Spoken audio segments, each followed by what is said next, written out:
ಸಂವಿಧಾನದ ಮೌಲ್ಯಗಳನ್ನು ಕಾಪಾಡುವ ಸಮಾನತೆಯ ಭಾರತ ಅಗತ್ಯ. ಶಾಸಕ ಎಚ್.ವಿ. ವೆಂಕಟೇಶ್. ಪಾವಗಡ ಪಟ್ಟಣದ ಮಹಾತ್ಮ ಗಾಂಧಿ ಕ್ರೀಡಾಂಗಣದಲ್ಲಿ ತಾಲೂಕು ಆಡಳಿತ ಹಾಗೂ ರಾಷ್ಟ್ರೀಯ ಹಬ್ಬಗಳ ಆಚರಣಾ ಸಮಿತಿ ವತಿಯಿಂದ ಆಯೋಜಿಸಲಾಗಿದ್ದ ಗಣರಾಜ್ಯೋತ್ಸವ ಕಾರ್ಯಕ್ರಮದಲ್ಲಿ ತುಮಕೂರು ಜಿಲ್ಲಾ ಹಾಲು ಉತ್ಪಾದಕರ ಸಹಕಾರ ಸಂಘಗಳ ಒಕ್ಕೂಟದ ಅಧ್ಯಕ್ಷರು ಹಾಗೂ ಶಾಸಕರಾದ ಎಚ್.ವಿ. ವೆಂಕಟೇಶ್ ಅವರು ಅಧ್ಯಕ್ಷತೆ ವಹಿಸಿ ಮಾತನಾಡಿದರು. ಕೇಂದ್ರ ಸರ್ಕಾರ ಸಂವಿಧಾನದ ಆಶಯಗಳನ್ನು ಬದಿಗೊತ್ತಿ ರಾಜ್ಯಗಳ ವಿರುದ್ಧ ತಾರತಮ್ಯ ಧೋರಣೆ ಅನುಸರಿಸುತ್ತಿದ್ದು, ಇದರಿಂದ ರಾಜ್ಯಗಳಿಗೆ ಅನಾನುಕೂಲವಾಗುತ್ತಿದೆ ಎಂದು ಅವರು ಆರೋಪಿಸಿದರು. ಸಂವಿಧಾನ ನಮಗೆ ಹಕ್ಕುಗಳ ಜೊತೆಗೆ ಕರ್ತವ್ಯಗಳನ್ನು ನೀಡಿದ್ದು, ಯಾವುದೇ ಭೇದ ಭಾವವಿಲ್ಲದೆ ಸಮಾನತೆಯ ಭಾರತ ನಿರ್ಮಾಣ ಅಗತ್ಯವಿದೆ ಎಂದರು. ಶಿಕ್ಷಣಕ್ಕೆ ಹೆಚ್ಚಿನ ಒತ್ತು ನೀಡುವುದರಾಗಿ ತಿಳಿಸಿದ ಅವರು, ಮುಂದಿನ ವರ್ಷದಿಂದ ಪರೀಕ್ಷೆಯಲ್ಲಿ ಹೆಚ್ಚು ಅಂಕ ಪಡೆದ ವಿದ್ಯಾರ್ಥಿಗಳಿಗೆ ಸ್ವತಃ ಹಣದಿಂದ ಪ್ರತಿಭಾ ಪುರಸ್ಕಾರ ನೀಡುವುದಾಗಿ ಘೋಷಿಸಿದರು. ಕಾರ್ಯಕ್ರಮದಲ್ಲಿ ಧ್ವಜಾರೋಹಣ ನೆರವೇರಿಸಿದ ತಹಶೀಲ್ದಾರ್ ವೈ ರವಿ ಅವರು, ಡಾಕ್ಟರ್ ಅಂಬೇಡ್ಕರ್ ನೇತೃತ್ವದಲ್ಲಿ ರಚಿಸಲಾದ ಸಂವಿಧಾನವು ಭಾರತವನ್ನು ಸ್ವತಂತ್ರ ಗಣರಾಜ್ಯವನ್ನಾಗಿಸಿದ್ದು, ಇದು ಪ್ರತಿಯೊಬ್ಬ ಭಾರತೀಯನ ರಕ್ಷಣಾ ಕವಚವಾಗಿದೆ ಎಂದರು. ತಾಲೂಕು ಪಂಚಾಯಿತಿ ಕಾರ್ಯನಿರ್ವಹಣಾಧಿಕಾರಿ ಮಧುಸೂದನ್ ಅವರು ರಾಷ್ಟ್ರಧ್ವಜದ ಮಹತ್ವವನ್ನು ವಿವರಿಸಿ, ದೇಶದ ಅಭಿವೃದ್ಧಿಗೆ ಎಲ್ಲರೂ ಕೈಜೋಡಿಸಬೇಕೆಂದು ಕರೆ ನೀಡಿದರು. ಇದಕ್ಕೂ ಮುನ್ನ ಶಾಸಕರು ಅಂಬೇಡ್ಕರ್ ವೃತ್ತದಲ್ಲಿ ಪ್ರತಿಮೆಗೆ ಮಾಲಾರ್ಪಣೆ ಮಾಡಿ ಪಥಸಂಚಲನ ಹಾಗೂ ಶಾಲಾ ಮಕ್ಕಳ ಸಾಂಸ್ಕೃತಿಕ ಕಾರ್ಯಕ್ರಮಗಳಿಗೆ ಗೌರವ ವಂದನೆ ಸ್ವೀಕರಿಸಿದರು. ಈ ವೇಳೆ ಪಥಸಂಚಲನ ನಡೆಸಿದ 3 ಶಾಲಾ ಮಕ್ಕಳಿಗೆ ಬಹುಮಾನ ವಿತರಿಸಲಾಯಿತು.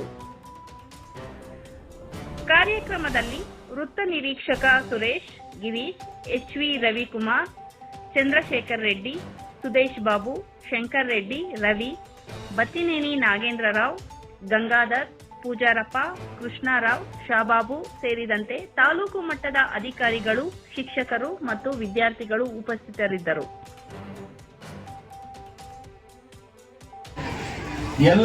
ನಮ್ಮ ದೇಶದ ಎಲ್ಲಾ ರಾಜ್ಯಗಳು ಒಂದೇ ಅಂತ ಭಾವಿಸಿಕೊಂಡು ಎಲ್ಲರಿಗೂ ಸಮಾನವಾದ ಹಕ್ಕುಗಳನ್ನು ಕೊಟ್ರೆ, ಸಮಾನವಾದ ಒಂದು ಸ್ಥಾನಮಾನವನ್ನು ಕೊಟ್ರೆ ದೇಶ ಉದ್ಧಾರ ಆಗ್ಲಿಕ್ಕೆ ಸಾಧ್ಯ ಅಂತ ಹೇಳಿ ಬಯಸ್ತೇನೆ. ಯಾಕಂದ್ರೆ ಒಂದೊಂದು ರಾಜ್ಯದಲ್ಲಿ ಒಂದೊಂದು ಸರ್ಕಾರಗಳು, ಮುಖ್ಯವಾಗಿ ರಾಜಕಾರಣಿಗಳೇ ಸರಿ ಇಲ್ಲ ಅಂತ ಪರಿಸ್ಥಿತಿ ಬಂದಿದೆ. ಈಗ ನೋಡಿ, ಕರ್ನಾಟಕ ಒಂದು ನ್ಯಾಯ, ಪಕ್ಕದ ಆಂಧ್ರಕ್ಕೊಂದು ನ್ಯಾಯ. ಅಂದ್ರೆ ಕೇಂದ್ರ ಸರ್ಕಾರದ ತಾರತಮ್ಯಗಳು ಹೆಚ್ಚಾಗ್ತಿದ್ದಾವೆ.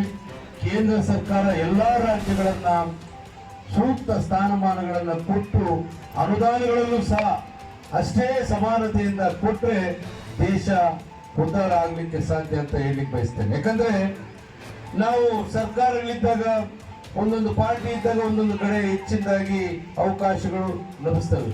ಆದರೆ ನಮ್ಮ ದೇಶದಲ್ಲಿ ಈ ದಿನವನ್ನು ನಾವು ರಾಷ್ಟ್ರೀಯ ಹಬ್ಬವಾಗಿ ಗಣರಾಜ್ಯ ದಿನವನ್ನಾಗಿ ಆಚರಿಸ್ತಾ ಬಂದಿದ್ದೀವಿ. 1950ರಿಂದ ನಮ್ಮ ಪಯಣ ತುಂಬ ಗಮನಾರ್ಹವಾಗಿದೆ. ಹಲವಾರು ಸವಾಲುಗಳನ್ನು ಎದುರಿಸಿ ಜಯಿಸಿರುವುದರಿಂದ ಹಿಡಿದು ವಿವಿಧ ಕ್ಷೇತ್ರಗಳಲ್ಲಿ ನಂಬಲಾಗದ ಸಾಧನೆಗಳನ್ನು ಸಾಧಿಸುವವರೆಗೆ ನಮ್ಮ ದೇಶವು ಅಸಮಾನ ಶಕ್ತಿಯನ್ನು ತೋರಿಸಿದೆ. ನಮ್ಮ ಸಂವಿಧಾನವು ಜಗತ್ತಿನಲ್ಲಿ ಅತಿ ದೊಡ್ಡ ಲಿಖಿತ ಸಂವಿಧಾನವಾಗಿದೆ. ಈ ನಮ್ಮ ಸಂವಿಧಾನದ ರಚನೆಗೆ ಒಟ್ಟು 2 ವರ್ಷ 11 ತಿಂಗಳು 18 ದಿನ ಬೇಕಾಯಿತು. ಇದು ನಮಗೆ ಪ್ರಮುಖವಾಗಿ ಸಮಾನತೆ, ಭ್ರಾತೃತ್ವ ಮತ್ತು ಅಭಿವ್ಯಕ್ತ ಸ್ವಾತಂತ್ರ್ಯವನ್ನು ನೀಡಿದೆ. ಪ್ರತಿಯೊಬ್ಬ ಭಾರತೀಯನೂ ಗೌರವದಿಂದ ಬಾಳಲು ಸಂವಿಧಾನವೇ ನಮಗೆ ರಕ್ಷಾ ಕವಚವಾಗಿದೆ. ಗಣರಾಜ್ಯ ಎಂದರೆ ಜನರಿಂದ ಜನರಿಗಾಗಿ ಜನರಿಗೋಸ್ಕರ ಇರುವ ಜನತಾ ಆಳ್ವಿಕೆ. ಇಲ್ಲಿ ಪ್ರಜೆಯೇ ಪ್ರಭು.